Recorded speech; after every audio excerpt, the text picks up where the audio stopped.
Thanks for being here. Well, thanks for having me. Yeah. I mention it. I know people talk about this all the time, but every time I say your name, a lot of people, create a name when they get into show business. Vin Diesel is one of my favorites. It's such a cool name. It's a good name. Isn't it? Vin Diesel. There's no way to say Vin Diesel in an uncool way. It's it's like you try and you're like, oh, Vin Diesel. Still sounds cool. That's a good point. Yeah. Vin Diesel. Yeah. I'm gonna keep saying it to you. Vin Diesel. Yeah. Yeah. How did you, when I came up with Conan O'Brien, I was drunk. Just needed a name and I was Chip Whitley. Wait, Conan's one of the coolest names on the planet. Conan, yeah. No, well, here's the problem. Thank you. I mean, it doesn't get much cooler than Conan. If you had been named Mark, you might have changed it to Conan. Well, the problem is it was the disparity between what the name evoked for people and what I looked like growing up. I was 6'4", 150 pounds when I was a teenager. Wow. And when you adopt the name of it's like being that skinny and what's your name? I am Thor, you know? The disparity made people want to hurt me. And it probably made you want to play Dungeons & Dragons. Yes, it did. That's where I was more comfortable. But how did you get the name Vin Diesel? How did you get that? I was a bouncer for 9 years in New York City. Mm-hmm. And in New York, when you're a bouncer, the last thing you do is ever tell everybody your real name. Right. Because of all the problems they can have. Sure, you don't want them looking for you later on. Exactly. So the other bouncers started calling me Vin Diesel. Right. And it stuck. And stuck, yeah. Diesel is, I just thought you looked at the back of a truck and was like, what's your name? I'm Diesel. I'm home heating oil. I'm low maintenance. No spark plugs. Yeah, it could have gone a lot of different ways. Now that there's alternative energy sources, you'll have to be Vin Solar at one point. Vin Hybrid brings you, okay, I'm wasting all of our time now. Okay. I also want to compliment your voice. You have, I don't like my voice. I think you have a very cool, menacing baritone. Mm-hmm. Do you get that, when you were very young? My voice started changing when I was about 16, 15. Right. And I would call my friend's house and their mother would pick up the phone and they'd say, oh my God, who's this? Right. Is Dave there? Yeah. and it was a sign of the times that my voice was changing into a man's voice from a kid's voice. I hope one day that happens for me. I swear to God, this is true. I had a summer job when I was like 19, and I used to pick up the phone and go, I'll get the congressman for you, and they'd say okay, ma'am, thank you, and I'd be like, no!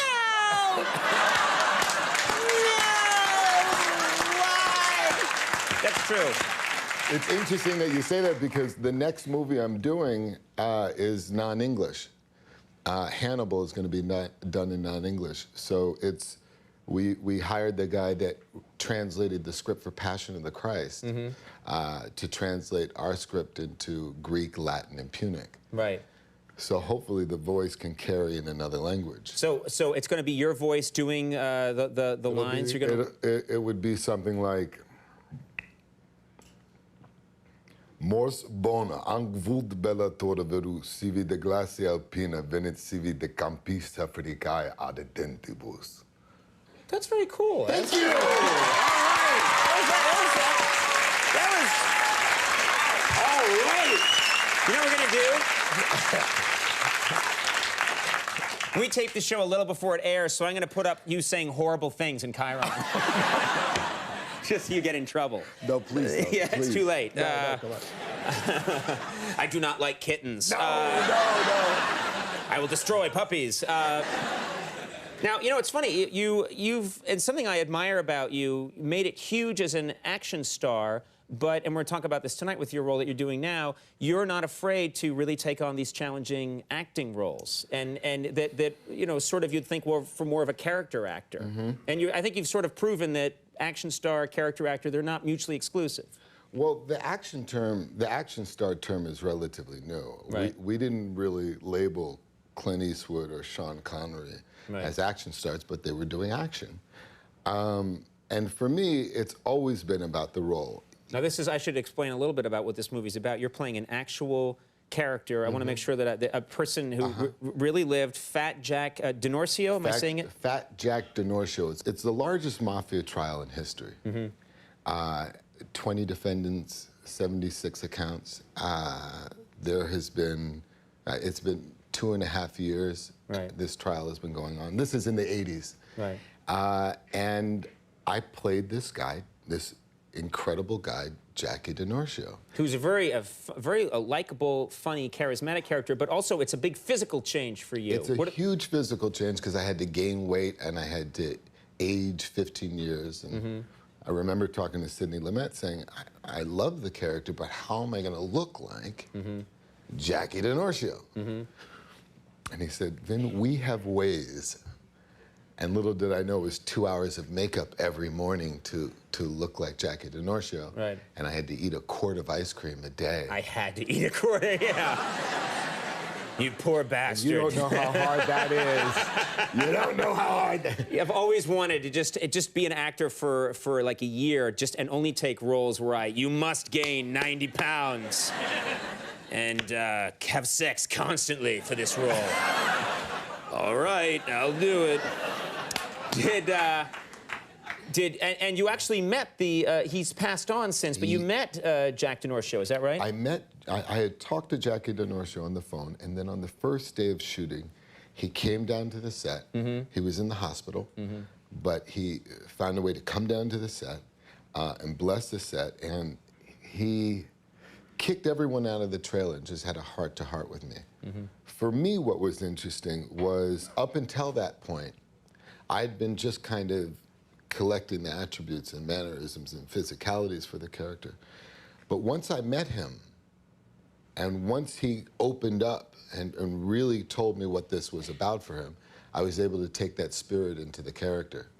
What was equally heavy, 3 weeks into production, the day before the ending summation scene, Jackie DiNorscio passed away, and he was supposed to come to the set. I can't tell you how heavy an experience it is to play a person whose eyes you look into, and 3 weeks into the process, they pass away. Right, you're sort of bringing them to life, and that's got to be very, very trippy. It was trippy, but I guess it's all in the film. I guess it's. Well, we have a clip here. What do we need to know for this scene from Find Me Guilty? This clip is when Jackie DiNorscio announces that he is going to defend himself in this trial. And he's not a lawyer. And he's not a lawyer, yes. All right, let's take a look at this clip from Find Me Guilty. I got the right to defend myself, am I correct, Judge? Yes, yeah, you're correct. Have you had any legal experience? Well, sorta. What do you mean, sorta? I've been in prison half my life. Sometimes I think I had too much legal experience. Mr. DiNorscio, have you heard the saying that a man who represents himself has a fool for a client? Now I have. Is it true, Judge? Yes, sometimes it is. So that means sometimes it ain't, right? Very likable guy, you know. Did you? I just had to ask you this before we went, because we were talking about you growing up. Clearly women find you very attractive now. Was that always the case when you were growing up? Was that the case? They do? Yeah. No, Was that always the case? Women and two men here, yeah. Oh! And they're both in the band. Yeah, but was it like that for you growing up? No, it wasn't. It wasn't like that.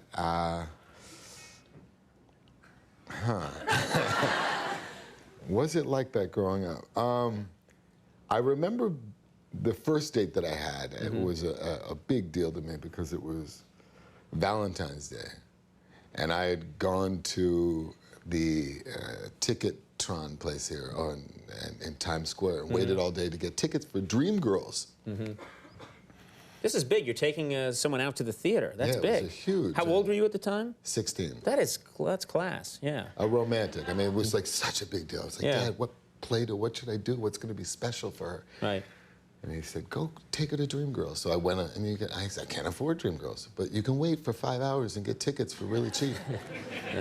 So I waited for 5 hours and got tickets really cheap, and I put on a suit, and I got some change together and got some flowers, and went over to pick her up.